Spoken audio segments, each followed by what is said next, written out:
Ვიცით, რომ ოპოზიციის დიდ ნაწილს, მათ შორის თქვენს კოალიციას აქვს რაღაცნაირად საერთო კოორდინაცია კონკრეტულ საკითხებთან დაკავშირებით. თქვენ რა პოზიცია გაქვთ 4 ოქტომბრის საპროტესტო აქციასთან დაკავშირებით? იზიარებთ იმ მოწოდებას, რომ 4 ოქტომბერს ყველაფერი უნდა გადაწყდეს, რეჟიმი ამ ფორმით უნდა დაიმხოს და ასე შემდეგ. კონკრეტული მნიშვნელობის მინიჭება 4 ოქტომბრისთვის. მოგესალმებით პირველ რიგში და მივესალმები ჩვენს მაყურებელს. ძალიან მნიშვნელოვანია, რომ ჩვენს ამომრჩეველთან და ჩვენს მოქალაქეებთან ვიყოთ აბსოლუტურად ღია და აბსოლუტურად პირნათელი და არ გაუჩინოთ ცრუ მოლოდინები, კონკრეტულ დღეებზე მიბმული, ასე ვთქვათ, ცრუ მოლოდინები, იმიტომ რომ არავინ დღეს არ იცის ცვლილება, როდის დადგება ამ ქვეყანაში, ეს იქნება 4 ოქტომბერი, ეს იქნება 4 სექტემბერი თუ იქნება 4 ნოემბერი. ასეთი მოლოდინის შექმნა და შემდგომ თუ კი ეს დღე ისე ჩაივლის, რომ არაფერი არ მოხდება, გამოიწვევს უბრალოდ ადამიანების ფრუსტრაციას და მეტ ნიჰილიზმს, ასე რომ ვთქვათ.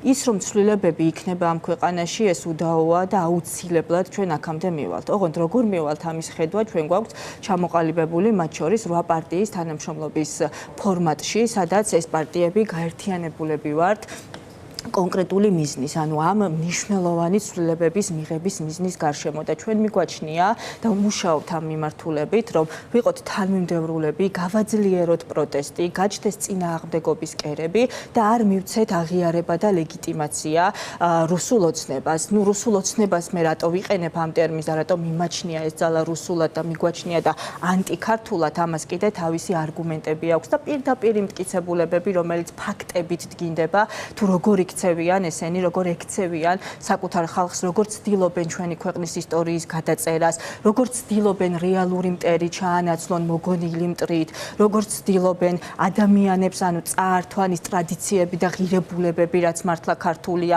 არ შეიძლება არსებობდეს ქართული ღირებულება, ასე ვთქვათ, არ არის უბრალოდ ქალის დაკავება, ქალის ცემა, ქალის საპყრობილეში გამოკეტვა, რასაც ჩვენ ვხედავთ როგორც აქტივისტებთან მიმართებით, ასევე ვხედავთ მზია ამაღლობელსა და ნინო დათაშვილთან მიმართებით. ჩვენ აი ეხლა ზუსტად როდესაც ჩვენ საუბრობთ, ნინო დათაშვილის მორიგის ხდომა მიმდინარეობს თბილისის საქალაქო სასამართლოში და ზუსტად ის სასამართლო აგრძელებს საქმის განხილვას მიუხედავად ადვოკატების შუამდგომლობებისა, რომლის მანდატურის თანამშრომლება თვითონ ნინოს მიაყენეს შეურაცხყოფა, თვითონ ნინოზე იძალადეს ფიზიკურად და მათ ნაცვლად ნინო არის დაკავებული. აქ მნიშვნელოვანია ასევე ჩვენს ისტორიას რო დაუბრუნდეთ, არანაირად არ არის ქართული ხელწერა ის, რომ ადამიანი გამოკეთოს ან დაემუქროს მათ ფსიქიატრიული დაწესებულებით და იძულებითი ფსიქიატრიული მკურნალობით. ეს არის საბჭოთა და რუსული ხელწერა, რომელიც არც ერთ შემთხვევაში არ დაბრუნდება ამ ქვეყანაში. მარიკა, აი თქვენ მიმოიხილეთ ქართული ოცნების პოლიტიკა და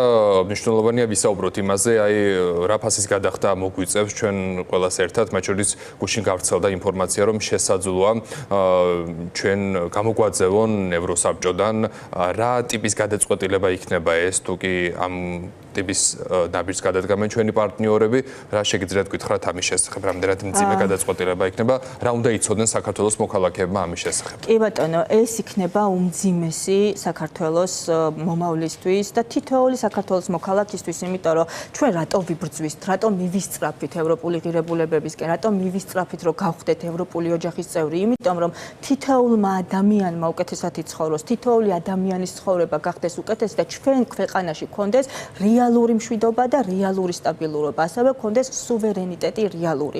იმიტომ რომ დღეს საქართველოს ტერიტორიული მთლიანობა სწორედ ჩვენი მეგობრების, ევროკავშირის, ევროპული ქვეყნების და ამერიკის შეერთებული შტატების მიერ არის სწორედ აღიარებული და რუსული ოცნება ივანიშვილის დაჯგუფება, ვისთანაც თანამშრომლობს და ვისაც მიიჩნევს პარტნიორებად, ისინი რეზოლუციებსაც კი არ ეთანხმებიან, რომელიც ჩვენს ქართველ დევნილებს თუ ქართველ ტოლილებს შეეხებათ, ხომ? ეხლა დაუბრუნდეთ ისევ თქვენ საკითხს, იმიტომ რომ ეს ძალიან მნიშვნელოვანი საკითხია და ამაზე მე საკმაოდ ფართო და ვრცელი პოსტიც გავაკეთე გუშინ, იმიტომ რომ თითოეულმა საქართველოს მოქალაქემ უნდა გადაიაზროს, რასთან გვაქვს საქმე და რის საშიშროების წინაშე ვდგავართ.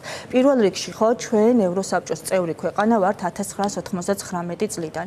სწორედ ეს წევრობა გვაძლევს იმის შესაძლებლობას, რომ მაგალითად დღეს ადამიანებს აქვთ უფლება მიმართონ ევროსასამართლოს, ეგრეთ წოდებულ სტრასბურგის სასამართლოს, ეგრეთ წოდებულს, იმიტომ რომ უფრო ხალხში ამ სახელით არის ცნობილი, თორე ეს არის ადამიანის უფლებათა ევროპული სასამართლო რეალურად და იმ შემთხვევაში თუ ქვეყნის შიგნით ან სახელმწიფო არღვევს მათ უფლებას და არღვია უბრალოდ ან სახელმწიფო ვერ უზრუნველყოფს მათი უფლების რეალიზებას, წავიდნენ უფლებების დასაცავად ევროსასამართლოში.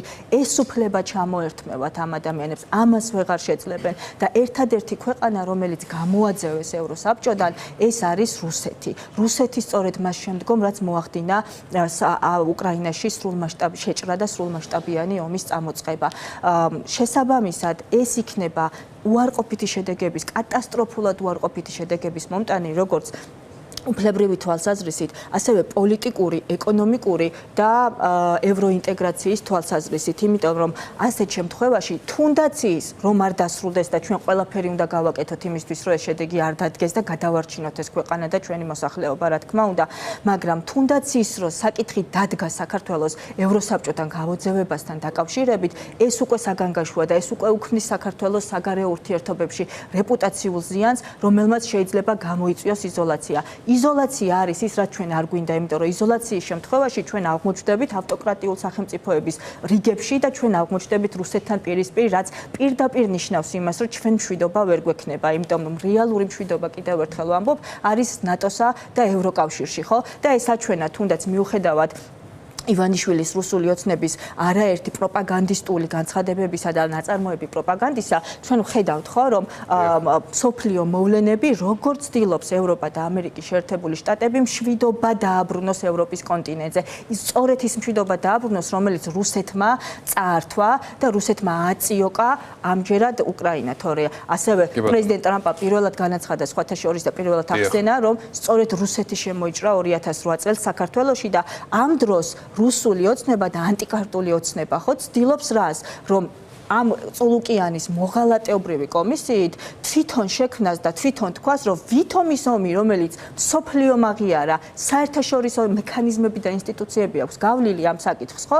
და თვითონ ეს ომი ვითომ საქართველოს დაიწყო. რამნიშნ თუ სააკაშვილს ვაბრალებთო ჩვენო და არა საქართველოს. სააკაშვილი იმ პერიოდში იყო საქართველოს ხელმძღვანელი. შესაბამისად, თუ შენ ამბობ, რომ იმან დაიწყო, ესე იგი ქვეყანას აბრალებ ომს და ეს ვის აწყობს და ვის უნდა, ვის ინტერესებში ზის და ვინ სწრაფვის აქეთკენ რუსეთი და რუსული გავლენები. ეს კიდევ ერთი მტკიცებულებაა, რომელიც მიუთითებს, რომ სწორედ რუსული ოცნება არის და აქ ერთი საკითხი მინდა აუცილებლად რა, იმიტომ რომ ეს არის რა, რატომ სჭირდება ეს ივანიშვილს და მის დაჯგუფებას? იმიტომ რომ შეინარჩუნოს მიტაცებული ძალაუფლება, იმიტომ რომ ავტორიტარულ რეჟიმში შეძლებს ამას, დემოკრატიულში ვერა, იმიტომ რომ დემოკრატია გულისხმობს ადამიანის უფლებებს, გულისხმობს გამჭვირვალობას და ანგარიშვალდებულებას და ეს ყველაფერი არ უნდა, იმიტომ რომ ვერ გამდიდრდება, ვერ ჩაეფლობა უკიდურესად დიდ კორუფციაში, ვერ კი ბატონო, ერთ კითხვას დაგისვამთ, ასევე ველოდებით გადაწყვეტილებას, რომელიც ეხება ვიზა ლიბერალიზაციას. აუცილებლად აქამდე უნდა მივხვდეთ.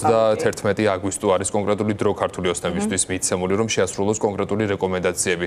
თქვენ მოლოდინი როგორია, შეიძლება მიიღონ ესეთი მძიმე გადაწყვეტილება და საბოლოოდ შეგვიჩერონ ვიზა ლიბერალიზაცია, რას ფიქრობთ? ჩვენ ყველაფერი უნდა გავაკეთოთ და საერთაშორისო მიმართულებითაც აქტიურად მუშაობთ იმაზე, რომ ტარგეტირებულად მოხდეს ამ მექანიზმის გამოყენება და არ დაზარალდეს ქართველი ხალხი, იმიტომ რომ საქართველოს მოსახლეობა ერთი რომ ამას არ იმსახურებს და მეორე რომ ეს მოუტანს ძალიან დიდ უარყოფით და ნეგატიურ შედეგებს და ეს რა თქმა უნდა გვინდა რომ თავიდან ავირიდოთ. მაგრამ ქართული ოცნების ანუ იგივე ივანიშვილის რუსული რეჟიმის პროპაგანდას რო დავაკვირდეთ, ნახეთ რას აკეთებენ, აგუებენ ხალხს და ამზადებენ ხალხს იმისთვის, რომ ეს დღე დადგება. რატომ აგუებენ და ამზადებენ? იმიტომ რომ არ აპირებენ არც ერთი პირობის შესრულებას და რას ითხოვს ჩვენგან ევროკავშირი? ითხოვს იმას, რომ სამართლიანი სასამართლო ქონდეს, ითხოვს იმას, რომ ადამიანები ტყვილა უკანონოდ პატიმრობაში არ იმყოფებოდნენ, არ სცემდნენ ადამიანებს, არ იპარავდნენ ფულს, დისკრიმინაცია არ იყოს ამ ქვეყანაში. ანუ ყველაფერი იმას ითხოვს, რაც ერთის მხრივ ჩვენთვისვე არის ძალიან მნიშვნელოვანი და ძალიან საჭირო და მეორე გეუბნება, რომ ამ სტანდარტებს თუ ვერ აკმაყოფილებ შენ მე შორდები და შენ ვერ გახდები ჩემი ოჯახის წევრი და ჩვენი მისწრაფებაა კიდე რომ გავხდეთ. აი მე მაგალითად ეხლა დღეს დილას ვიყავი ტერიშვილის, მამუკა ტერიშვილის საფლავზე და პატივი მივაგეთ მის ხსოვნას რეჟიმის პატიმრის ოჯახის წევრებთან ერთად ვიყავი იქ და მარინას დედამის რო ვუყურებდი, უბრალოდ ემოციის გარეშე არ შემიძლია ამის გამოხატვა, იმიტომ რომ ქალბატონი, რომელიც ერთი შვილი იგივე მიზნით საქართველოს თავისუფლებას სიცოცხლე შესწირა, მეორე შვილი დღეს უკანონოდ ციხეში ზის. ოღონდ მინდა აუცილებლად ერთ წინადადებასაც ვიტყვი ბოდიში, ამ ყველაფერს ჩვენ მოვერევით, ჩვენ გვაქვს ზუსტად ამის გეგმა და ვიცით როგორ მივიდეთ აქამდე. ეს არის არ თანამშრომლობა თანამშრომლობა და არც ერთმა პარტიამ არ უნდა შეასრულოს სისტემური ოპოზიციის როლი. აუცილებლად გავლა დიდი მადლობა სტუდიაში მობრძანებისთვის. მარიკა არევაძეს უსმენდით პირდაპირ ეთერში.